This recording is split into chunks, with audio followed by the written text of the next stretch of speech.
अस्सलाम वालेकुम and a very good morning Lahore. आज की खूबसूरत सुबह की बहुत सी चाहतों, बहुत सी मुस्कुराहटों और बहुत सी मोहब्बतों के साथ मैं हूँ रुखमा इरफान मलिक और आप सबको आज के शो में वेलकम करती हूँ। उम्मीद करती हूँ आप सब लोग बिल्कुल खैरियत से होंगे और ईद उल फितर आप सबकी बहुत अच्छी, बहुत खुशगवार गुजरी होगी, मिलते मिलाते गुजरी होगी, सेलिब्रेट करते हुए गुजरी होगी, इस सब के साथ साथ खाते पीते गुजरी होगी। अच्छा, ईद के बाद, लंबी छुट्टियों के बाद, उससे पहले ऑब्वियसली रोज़े थे और रोज़ों की एक अपनी गहमा गहमी फेस्टिविटी का माहौल होता है और आप सब मिलते हैं। और स्पेशली जब हम लास्ट अशरे की बात करते हैं, सो लास्ट अशरा ऐसा अशरा होता है जब इफ्तारियाँ बहुत ज़्यादा हो रही होती हैं। सो ऑब्वियसली इस फेस्टिविटी के माहौल से निकल कर फिर वापस आज काम पर आना सो थोड़ा सा मुश्किल हो जाता है, लेकिन यस, अब दोबारा से वापस रूटीन में आना है। और मैं तो हमेशा ये सोचती हूँ कि ईद उल फितर, अच्छा जी अब ईद गुजर गई है, सो अब हम अगली ईद का इंतज़ार करती हैं, यानी कि ईद उल अज़हा का इंतज़ार करते हैं। सो ईद उल फितर के बाद एक ऑटोमेटिकली आप अपना माइंड बनाने लगते हैं कि अच्छा यार अभी एक और ईद बाकी रहती है। तो बहरहाल आई होप कि आप सबकी ईदें जो है, ईद उल फितर वो बहुत अच्छी गुजरी होगी और आपने बहुत अच्छे के साथ एंजॉय किया होगा। और आज हम जैसा कि शो पे आपसे वापस मुलाकात कर रहे हैं, सो अब रूटीन में हमें अब वापस आना है। सो जनाब, सबसे पहले आज के शो का बाकायदा आगाज़ करते हुए मैं आज की टॉप स्टोरीज़ आपके साथ शेयर करना चाहूँगी। एक सुलगती आग की झील के हवाले से। अच्छा जी, वस्ती अफ्रीका मुल्क है जमहूरिया कॉन्गो के इलाके गोमा में गुज़िश्ता 22 साल से कोहे नीरा गोंगो नामी ये आतिश फ़शां मुसलसल फूट रहा है। 1977 में पहली मर्तबा ये आतिश फ़िशा फूटा, ये लावा जो था वो फूटा और रात के अंधेरे में जब लोग जो थे अपने तमाम कामकाज निपटा के ख्वाबे इस्तराहत की हालत में थे, सो उस दौरान ये लावा जब फूटा तो इसने बहुत सी ज़िंदगियां जो थी वो निगलनी थी। अच्छा, उसके बाद 2002 में ये दोबारा से लावा जो था वो फूटा और फिर उसके बाद जनाब उस वक्त अनफॉर्चुनेटली तकरीबन 150 से 200 के करीब जो लोग थे वो लुकमाए अजल बने और इसको दुनिया का सबसे ज़्यादा एक्टिव आतिश फ़शां करार दिया गया है और ये हर वक्त जो है वो दहकता रहता है। और इसकी चौड़ाई जो है वो 260 मीटर है, जबकि इसकी गहराई 700 मीटर तक बताई जाती है। और इस गड्ढे में तकरीबन 60 लाख क्यूबिक मीटर उबलता हुआ लावा जो है वो मौजूद है। और नीरा गोंगो की अगर बात की जाए तो आतिश फ़शानी चट्टान की बुलंदी 3450 मीटर तक है। सो जनाब ये बहुत ही ज़्यादा एक्टिव ये पूरी दुनिया का इसको लावा जो है वो कंसिडर किया जाता है। सो आज की हमारी टॉप स्टोरीज़ ये थी। इसी के साथ अभी हम शो में एक ब्रेक शामिल करेंगे। Will see you after this short break.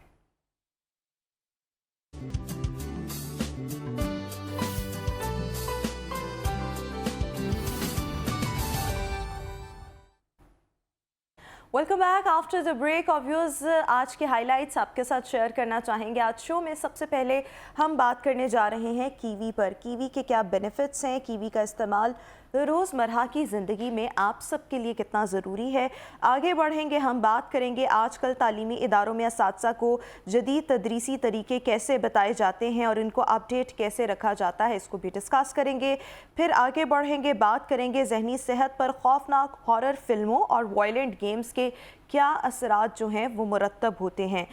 फिर हम शो में जब आगे बढ़ेंगे आपकी मुलाकात करवाएंगे जदीद तर्ज पर काम करने वाली पेंटिंग आर्टिस्ट से, पेंटर से बेसिकली आपकी मुलाकात करवाएंगे। और आखिर में आपके साथ शेयर करेंगे कि आप सबका आज का दिन जो है वो कैसा रहने वाला है। So right now it's a health and fitness segment जिसमें हम बात करने जा रहे हैं आप सबकी सेहत को लेकर।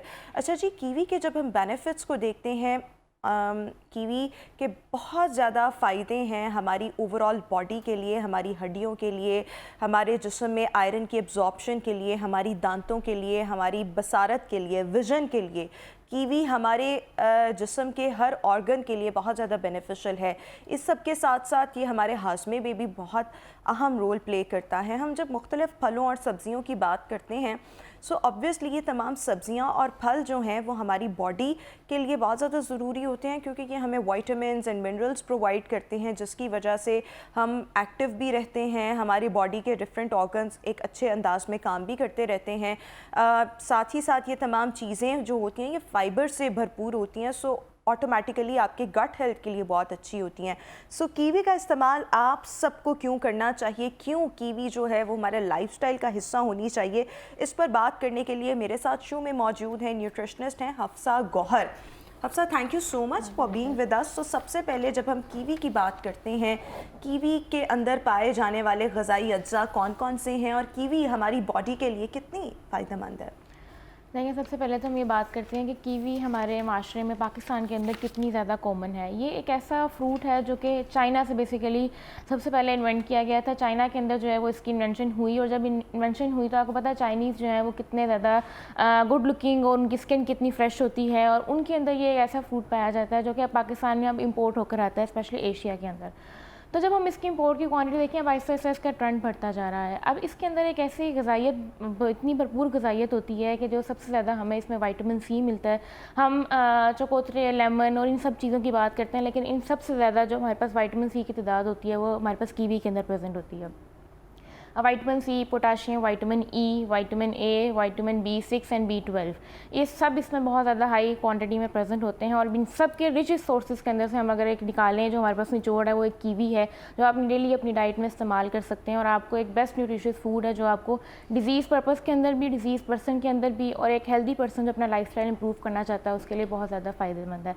अगर हम बात करें कौन कौन से फ़ायदे हैं, नॉर्मली मेनली ये 7 to 8 टारगेट्स हमारे पास होते हैं हाईली, जो इसको जिन पेशेंट्स को या जिन चीज़ों के लिए हम इसको हाईली रिकमेंड करते हैं। सबसे पहली चीज़ जिसमें इसमें बात करें, ये फाइबर रिच होता है।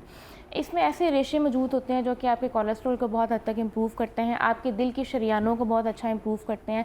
कीवी के अंदर एक नेचुरल तौर पे जो सोडियम की अमाउंट है वो बहुत कम होती है, और जितना ज़्यादा कम सोडियम अपनी डाइट में आप इंटेक करते हैं, आप अपने दिल को, दिल की हेल्थ को, हार्ट की जितनी भी वेन्स हैं उनकी हेल्थ को आप बहुत अच्छा इम्प्रूव कर सकते हैं। तो सबसे पहले ये कि फ़ाइबर जितना आप अच्छा इंटेक करेंगे आपकी हार्ट हेल्थ इंप्रूव रहेगी। सेकंड, फाइबर के साथ हम पोटाशियम को लिंक करते हैं कि पोटाशियम एक तो आपको एनर्जेटिक रखता है, आपके जितने भी लेथार्जिक आप फील करते हैं, अगर आपकी बॉडी के अंदर एनर्जी नहीं है, आपकी डाउन महसूस करते हैं अपने आप को, तो आप अपनी उस एनर्जी को बूस्ट देने के लिए आप कीवी का इस्तेमाल कर सकते हैं। और अगर ऐसे लोग जिनके अंदर IBS का इशू है, छोटी आंतरी बड़ी आंतरी के इशूज़ हैं, IBS रिलेटेड इशूज़ हैं, या बाउल सिंड्रोम्स हैं, वो लोग जिनको खाना हज़म नहीं होता अच्छे तरीके से, और खाना हज़म हो जाए तो उनको कॉन्स्टिपेशन का इशू भी रहता है काफ़ी हद तक, और जिनको पुरानी से पुरानी कब्ज़ भी है, उन सब मरीज़ों को हम ये रिकमेंड करते हैं कि आप कीवी का इस्तेमाल करें डेली अपनी डाइट के अंदर, ताकि आप इन सारी चीज़ों से बच सकें, और आपकी एक से 2 सर्विंग के अंदर आपको एक अच्छी खासी अमाउंट फाइबर की मिल जाती है अपनी डाइट के अंदर, जिससे आप अपने कॉन्स्टिपेशन को भी रिलीज़ कर सकते हैं और आहिस्ता आहिस्ता अपनी आप गट हेल्थ को भी इम्प्रूव कर सकते हैं। इसके अलावा अगर हम बात करें तो ये स्किन से रिलेटेड बहुत अच्छी एक चीज़ है। स्किन में हम लोग नॉर्मली देखते हैं कि विटामिन सी और विटामिन ई के सीरम्स आजकल बड़े कॉमन हैं, बहुत ज़्यादा कॉमन है कि आप इनको कंबाइन करके भी यूज़ करते हैं, इनको स्किन के ऊपर भी लगा रहे होते हैं। अब इसके अंदर हमारे पास नेचुरली अल्लाह ताला की कुदरत है कि विटामिन सी और विटामिन ई की दोनों कम्बिनेशन प्रेजेंट है। अच्छा, बिल्कुल दोनों कम्बिनेशन में काम करते हैं, और जब आप इसको अपनी डाइट के अंदर इंटेक करते हैं, और एक तो आपकी स्किन बहुत ग्लो करती है, और उसके अलावा ग्लो करने के साथ साथ आपको ऐसे सीरम्स बाहर से लगाने की ज़रूरत नहीं अपनी फेस के ऊपर। अगर आप इसको पील के साथ यूज़ करते हैं, या आप एज इट इसका फ्रेश यूज़ करते हैं इंटरनल, तो आप देखेंगे कि डे बाई डे आप अपनी स्किन को इम्प्रूव करेंगे। स्पेशली जो हल्के होते हैं और पिगमेंटेशन होती है उनके लिए चाइनीज़ स्पेशलिस्ट को रिकमेंड करते हैं अपनी डाइट के अंदर अपनी स्किन इम्प्रूव करने के लिए, ग्लो लाने के लिए स्किन के ऊपर, और नेचुरल अपने आप को फ्रेश महसूस करने के लिए। सी की बात करते हैं, हफ्सा ने बिल्कुल ठीक कहा है कि आजकल विटामिन सी के serums are readily available in the market, और ये आपकी स्किन के लिए अगर इसकी बात की जाए तो बहुत ज़्यादा फ़ायदेमंद है। और vitamin see ultimately collagen production के लिए बहुत ज़्यादा ज़रूरी होता है, और कोलेजन प्रोडक्शन अल्टीमेटली आपकी स्किन को बहुत ज़्यादा, स्किन हेल्थ को बहुत ज़्यादा बूस्ट करती है। सो स्किन के लिए कीवी का इस्तेमाल बहुत इंपॉर्टेंट है। लेकिन हफ्सा, अगर आज से किसी ने कीवी का इस्तेमाल करना शुरू कर दिया, कितने दिन तक कीवी के इस्तेमाल से हम रिजल्ट्स जो हैं वो अपनी स्किन पर देख सकते हैं? Within 1 week. Within one week अगर आप कितना इस्तेमाल करें इसको? आपने देखिए, एक फ्रूट की सर्विंग, आपको एक नेचुरल फ्रूट की सर्विंग 60 ग्राम की हम एक फ्रूट की सर्विंग को रिकमेंड करते हैं। 60 ग्राम में लगभग 2 कीवी आ जाएंगे। 60 to 70 ग्राम में डिपेंड्स ऑन मीडियम साइज़ अगर आप लेते हैं, तो अगर आप 2 कीवी को डेली अपनी डाइट में इस्तेमाल करते हैं, वेदर आप जूस की फॉर्म में करते हैं, वेदर आप उसमें कुछ चिया सीड्स या तुखमलंगा टाइप इस्तेमाल कर लेते हैं, इसको वैसे भी स्लाइसेस काट के और ऊपर आप हल्का सा काला नमक थोड़ा सा स्प्रिंकल कर लें, इसका तुरश और मीठा सा टेस्ट होता है, तो काले नमक की टेस्ट बढ़ पार्ट्स को बहुत ज़्यादा भाएगा। बिल्कुल। सो ये आपकी स्किन के लिए तो बहुत ज़्यादा फायदेमंद है, हड्डियों के लिए, क्योंकि अगर हम आजकल ख़वातीन में देखें सो हड्डियों के मसाइल बहुत ज़्यादा होते हैं, बच्चियों में बहुत ज़्यादा मसाइल आ रहे हैं क्योंकि हमारी खुराकें अच्छी नहीं हैं। इसके साथ साथ 30 एंड 30 प्लस में जब हम जाते हैं सो वहाँ पर भी हड्डियों के मसाइल, क्योंकि ऑटोमेटिकली एक नेचुरल सिस्टम के तहत आपकी बॉडी के अंदर से विद यूरिन कैल्शियम जो है वो निकलने लग जाता है। तो हड्डियों के हवाले से कीवी का इस्तेमाल कितना फ़ायदेमंद है?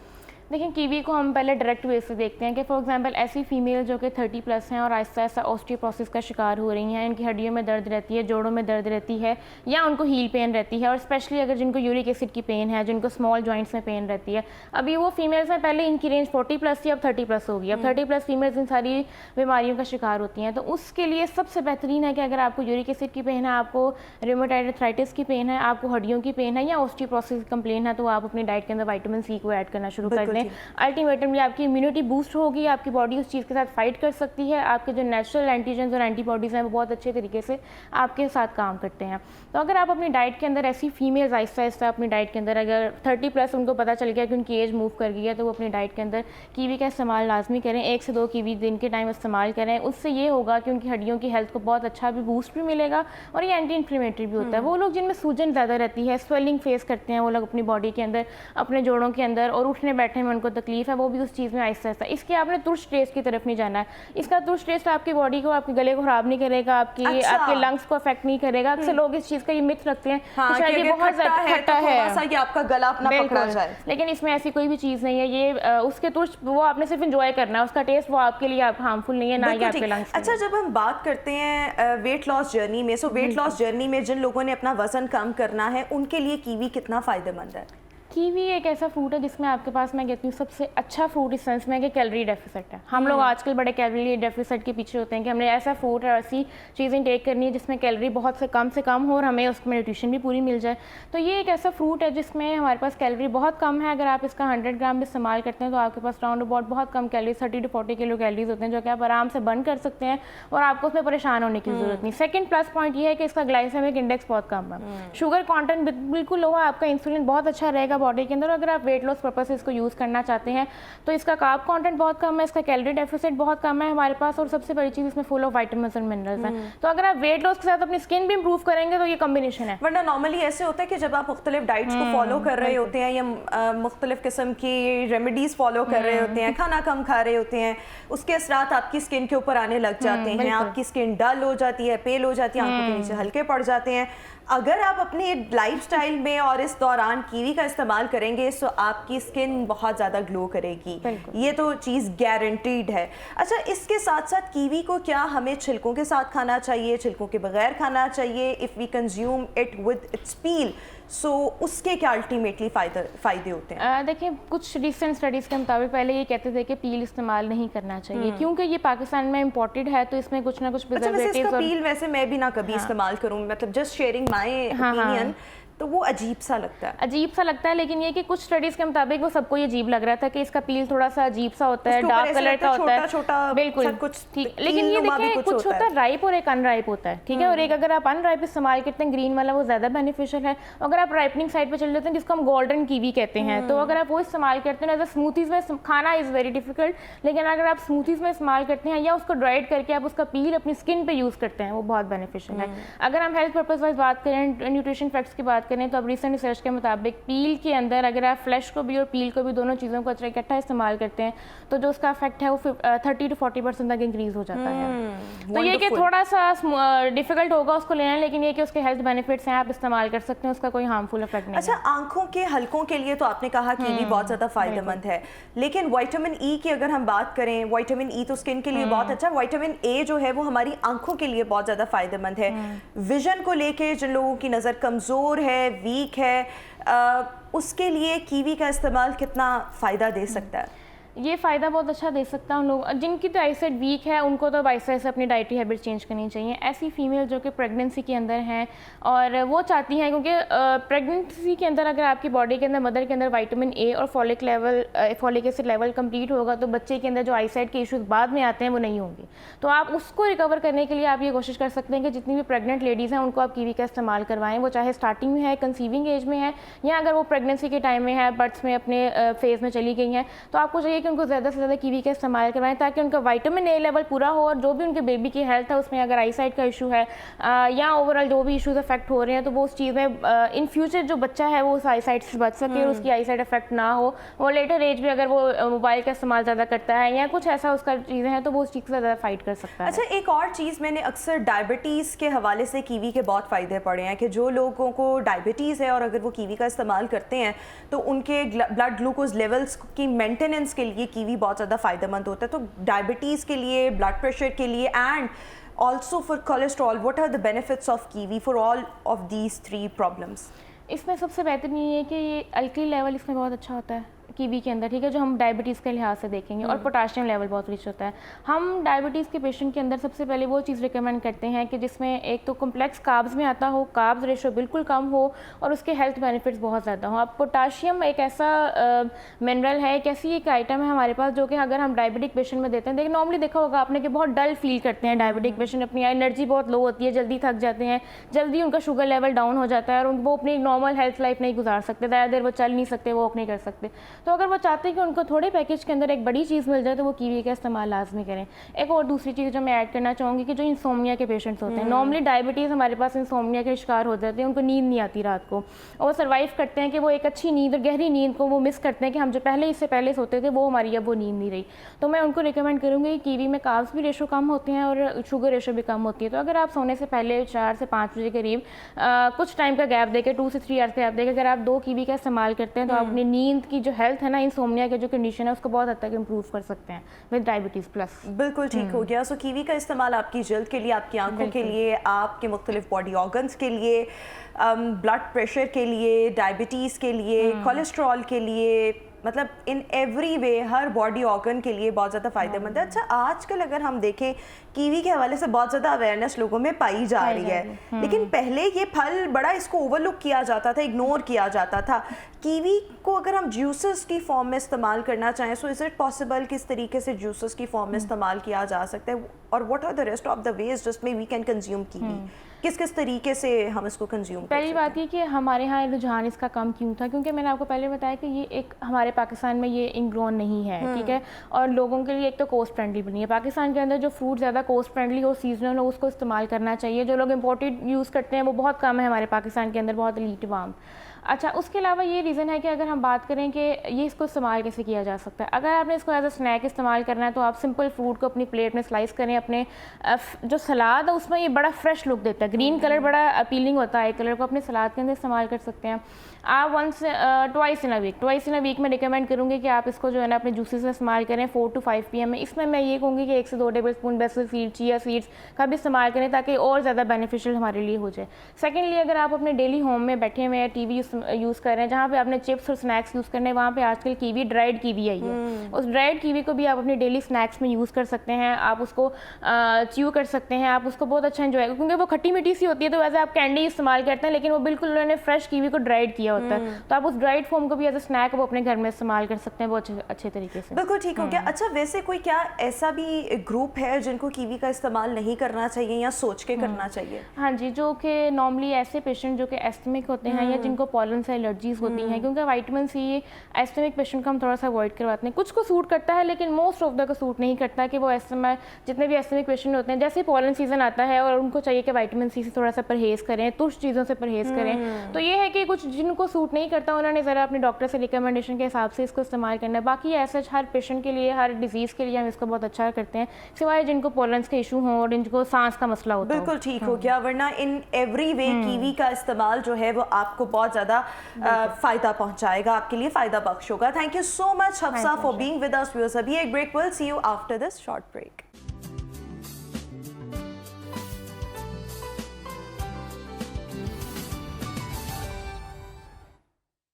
Welcome back after the break. और व्यूज़, हम किसी भी फील्ड से ताल्लुक़ रखने वाले इंडिविजुअल्स की बात करें, ख्वाह वो डॉक्टर्स हों, टीचर्स हों, इंजीनियर्स हों, किसी भी शोबे से ताल्लुक़ रखने वाले इन लोगों की अगर हम बात करें, सो उनके लिए ख़ुद को अपडेट रखना, अपने एक्सपीरियंसेस को, अपनी ट्रेनिंग को बेहतर बनाने के लिए टेक्नोलॉजी का इस्तेमाल, उनके साथ फेमिलियर होना, जैसे जैसे वक्त गुजर रहा है, वक्त के तकाज़ों के साथ साथ अपने स्टैंडर्ड्स को, अपनी ट्रेनिंग को इन्हांस करना, ये बहुत ज़्यादा ज़रूरी होता है।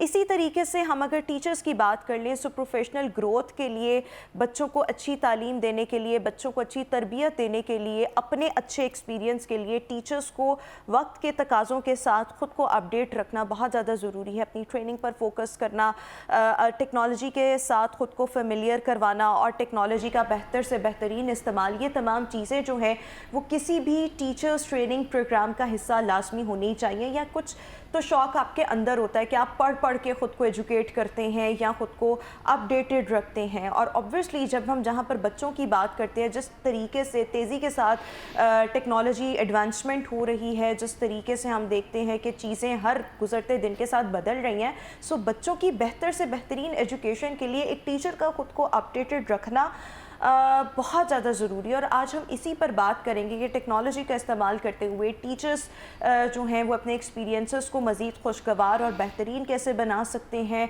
प्रोफेशनल ग्रोथ के लिए टीचर्स का मज़ीद किन किन एरियाज़ पर काम करना ज़रूरी है, इसमें तालीमी इदारे क्या रोल प्ले कर सकते हैं, इसके साथ साथ कौन कौन सी ऐसी चीज़ें हो सकती हैं जो इस ट्रेनिंग प्रोग्राम का हिस्सा होनी चाहिए, जिसकी वजह से टीचर को मदद मिल सकती है कि वो ख़ुद को एजुकेट करे, ख़ुद को अपडेटेड रखे, मज़ीद नॉलेजेबल बनाए। इस सब पर बात करने के लिए मेरे साथ उस वक्त शो में मौजूद है एजुकेशनिस्ट हैं प्रोफेसर ज़ीशान। ज़ीशान साहब, थैंक यू सो मच, आपने हमारे शो के लिए वक्त निकाला। सबसे पहले तो अगर हम असातिज़ा के हवाले से बात करें, सो नई टेक्नोलॉजी के ज़रिए टीचर्स जो हैं टीचिंग में किस तरह मेहनत करते हमें दिखाई दे रहे हैं। डेफिनेटली अगर हम टीचर साइड बताएंगे तो ये आपके प्लेटफॉर्म से एक बात जानी चाहिए कि हमारी कैटेगरीज़ हैं, लाइक स्कूल साइड एजुकेशन है, फिर कॉलेज साइड एजुकेशन है, फिर यूनिवर्सिटी साइड है। और इन तीनों साइड पे ही माशाल्लाह ये बात बड़ी एक खुशाइंद है कि हमारी हुकूमत पंजाब ने और ओवरऑल जो सरकार है और रियासत स्टेट ने बहुत सारी पॉलिसीज़ भी वज़ा की हुई हैं, ट्रेनिंग कोर्सेज़ भी बहुत सारे बनाए हुए हैं, जो प्रमोशन लिंक ट्रेनिंग कहलाती है, अपग्रेडेशन कहलाती है।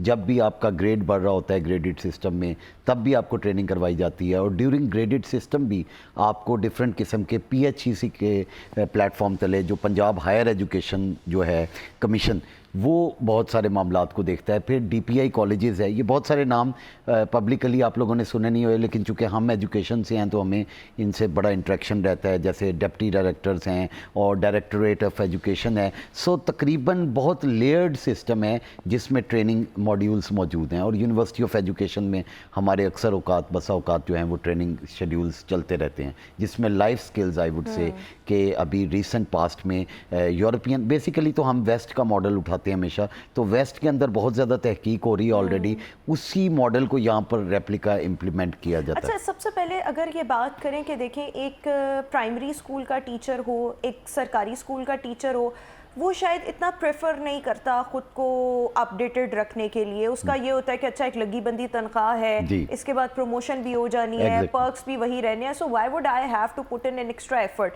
सो वो उस तरह से नहीं कर रहे होते। जब हम बहुत अच्छे प्राइवेट इंस्टीट्यूट्स की बात करें, क्या वो स्कूल्स हों, कॉलेजेस हों या यूनिवर्सिटीज़ हों, हर एक का क्राइटेरिया फ़र्क होगा, लेकिन उनको अपनी प्रमोशंस के लिए, अपनी अपग्रेडेशन के लिए इस किस्म के कोर्सेज़ को इनरोल करने की ज़रूरत होती है। क्या ऐसा ही है कि हर टीचर, यानी कि सरकारी भी उतनी एफर्ट कर रहा होता है जितना प्राइवेट कर रहा होता है, या कुछ स्पेसिफिक कैटेगरीज़ है टीचर्स की भी जिनके लिए इस तरह के ट्रेनिंग प्रोग्राम्स में ख़ुद को इनरोल करना ज़्यादा ज़रूरी होता है? बहुत ही खूबसूरत सवाल है और ये पब्लिक को मैसेज भी जाना चाहिए आपके प्लेटफॉर्म से। एक बात समझने की ज़रूरत है कि जो प्राइवेट सेक्टर में हो रहा है और जो पब्लिक सेक्टर या गवर्नमेंट सेक्टर में हो रहा है, उसके दरमियान फ़र्क क्या है और क्या हम कर सकते हैं।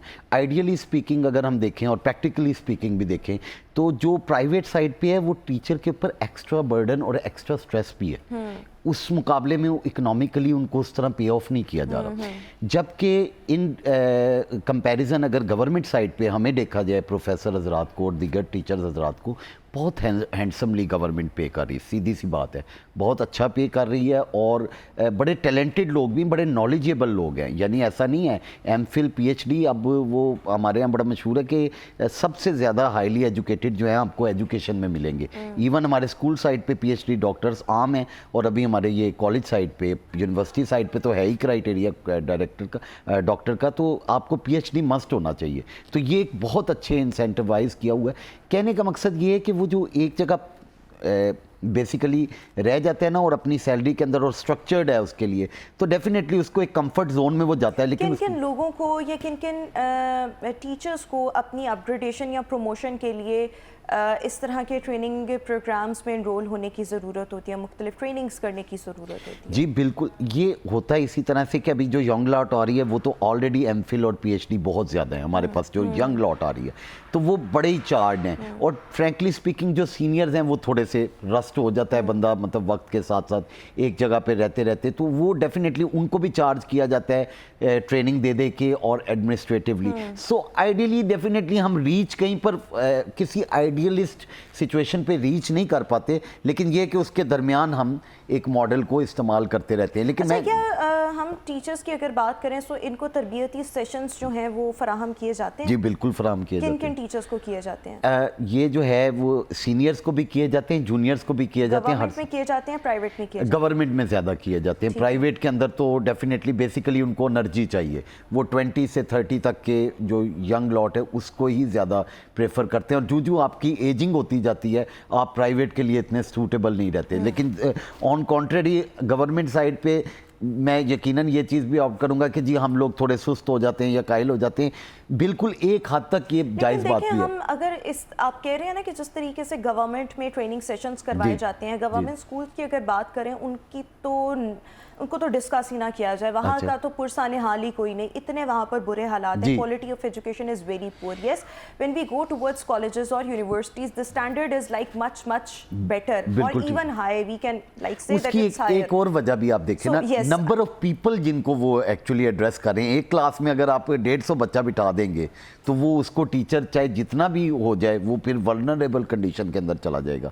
ये भी तो आप देखें ना कि आपकी मुल्क की एक बहुत जो है वो बिलो पॉवर्टी लाइन जो है वो सरकारी स्कूलों में जब जाती तो वो बड़ी तादाद में एक चंक है जिसको एक एक टीचर डील कर रहा है। और अगेन वो टीचर भी, अब मैं ऑन मीडिया क्या कहूँ, लेकिन वो बेचारा मतलब इतना ग्रूम्ड नहीं है फ्रैंकली स्पीकिंग। जो स्कूल लेवल का हमारा टीचर है वो इतना ग्रूम नहीं, लेकिन बहरहाल कोशिश हो रही है, ज़्यादा कोशिश होने की ज़रूरत है। बहरहाल हम आइडियल सिचुएशन पे नहीं पहुंचे और डेफिनेटली हमें मज़ीद भी बहुत कुछ करना पड़ेगा। लेकिन मैं आपको बताऊं, नाउमीदी की कोई बात नहीं, जो हमारे बड़े हैं वो डिसीजन मेकिंग करते हैं और वेस्ट का रेप्लिका लाने की कोशिश की जाती है जो वहाँ पर काम हो रहा है ऑलरेडी। अच्छा, जब हम इन तरबियती सेशंस की बात करते हैं तो बेसिकली क्या क्या चीज़ें इन तरबियती सेशंस का हिस्सा होती हैं? कोई वर्कशॉप्स होती हैं, टेक्नोलॉजी का इस्तेमाल सिखाया जाता है, क्या क्या चीज़ें होती हैं, वेज होते हैं जिसके ज़रिए टीचर्स खुद को अपडेट और अपग्रेड और नॉलेज इन्हांस कर सकते हैं? नहायत खूबसूरत बात है ये। अभी पिछले साल की बात है, तकरीबन 18 ग्रेड में जब मेरा ट्रांसफ़र हुआ और बाकायदा पोस्टिंग दी,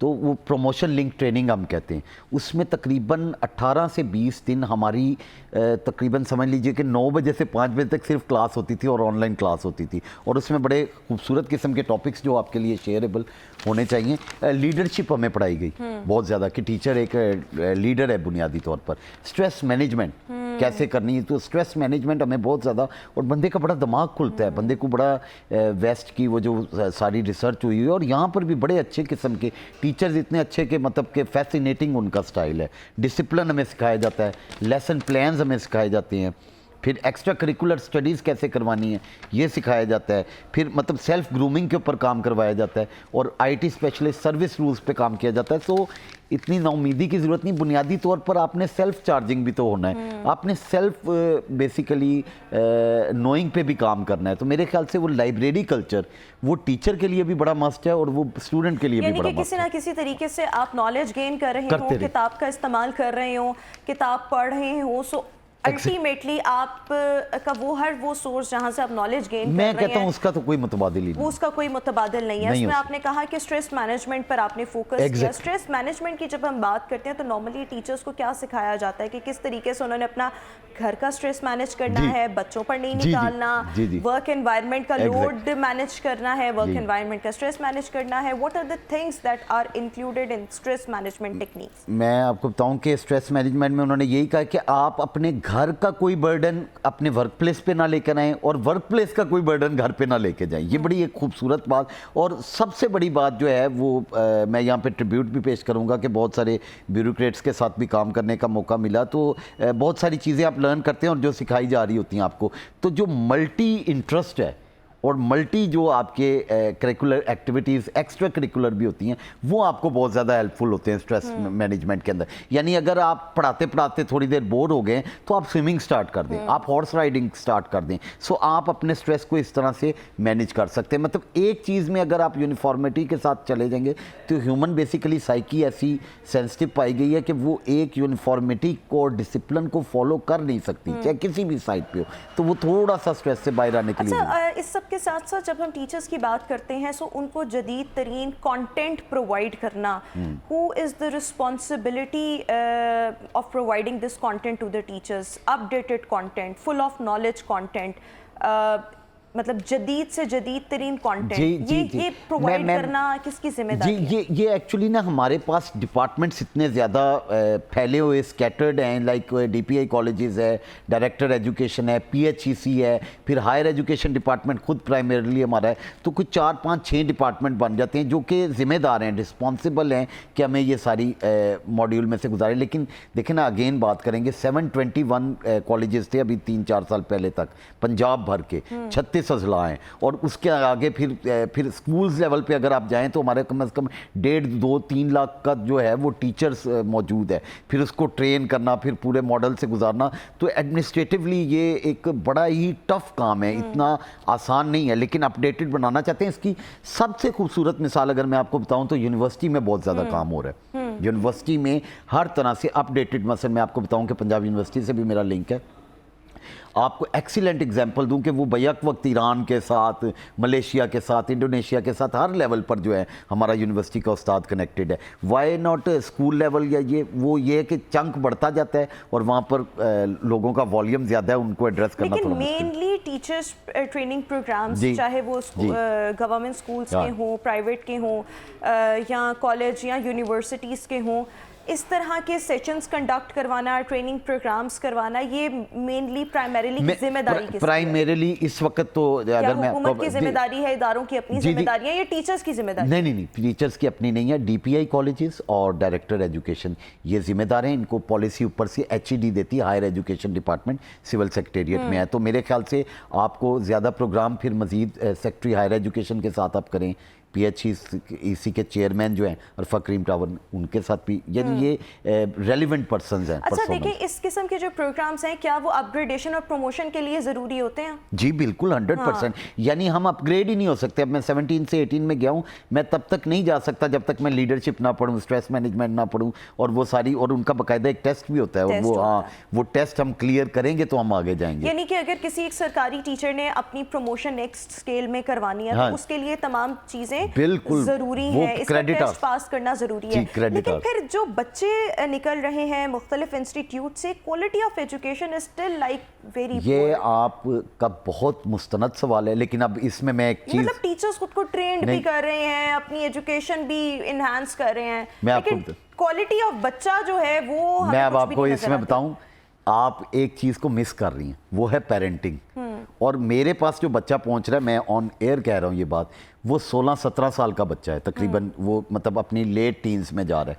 वो लेट टीन्स में जाके उसके ऊपर पेरेंटिंग जितनी बुरी तरह की हो चुकी हुई है, to be honestly speaking, parents को तो पता ही नहीं है कि उन्होंने सारी जिम्मेदारी टीचर्स पर छोड़ दी हुई है। अब पेरेंट टीचर मीटिंग, ये भी हमें वेस्ट से मॉड्यूल मिला है, जितना लाइजोन इनका आपस में होगा। अब मैं जिस एरिया में मसलन कैंट साइड पे पढ़ा रहा हूँ, पेरेंट को पता ही नहीं है, हम उनके मोबाइल पे कांटेक्ट करते हैं, वो मोबाइल जो है वो आगे किसी भाई का दिया हुआ है या ये वो, यानी हर लेवल पे ना वो एक फ्रॉडुलेंट प्रैक्टिसेस भी हो रही हैं लाइक। और पेरेंट को जितना पेरेंट कॉन्शियस होगा, अब मेरे अपने बच्चे स्कूल में पढ़ते हैं तो मैं उनको बाकायदा तौर पर उनकी पेरेंटिंग के हवाले से बहुत ज़्यादा लाइजोन में, मेरी मिसेस खुद बहुत ज़्यादा लाइजोन में रहते हैं हम लोग टीचर के साथ। तो ये मॉड्यूल जो है वो प्राइवेट में तो फॉलो हो रहा है, गवर्नमेंट बिल्कुल, अगर हम क्वालिटी ऑफ एजुकेशन की बात करें, इसमें आपने कहा कि पेरेंटिंग का बहुत अहम रोल है, टीचर्स की ट्रेनिंग का बहुत अहम रोल है, लेकिन हम इसका कंक्लूजन मैं ऐसे निकालना चाहती हूँ कि if I talk about the quality of education and if we need to raise the level और the standard of the education, what needs to be done, ये क्या इस हवाले से आप क्या शऊर कहेंगे? का लेवल, और सबसे बड़ी बात ये एथिक्स पे काम बहुत कम हो रहा है। ये मैं ऑन एयर, हालांकि मैं पब्लिक से, एथिक्स पे ना पेरेंटिंग में काम हो रहा है, ना टीचर लेवल पे किसी लेवल पे, बल्कि हुकूमती लेवल पे भी मरियम नवाज साहिबा माशाल्लाह वज़ीर आला बनी है तो इनको बड़े अच्छे इक़दामात ले रही। तो मैं यही कहूँगा कि यकीनन शऊर पे, अखलाकियात पे सबसे बड़ा, ये मेरा सबसे बड़ा मॉरल्स पे बहुत और ज़्यादा। इस सबके साथ साथ पेरेंटिंग का बहुत अहम रोल है, और इस सबके साथ साथ जब टीचर्स की भी ट्रेनिंग होती रहेगी, अल्टीमेटली बच्चे अच्छे निकलेंगे, क्वालिटी ऑफ एजुकेशन इंप्रूव होगा, क्वालिटी ऑफ एजुकेशन इंप्रूव होगा, सो अल्टीमेटली हमारे मुल्क के लिए बहुत ज़्यादा बेहतर होगा। Thank you so much Zeeshan for being with us viewers. अभी एक break, will see you after this short break.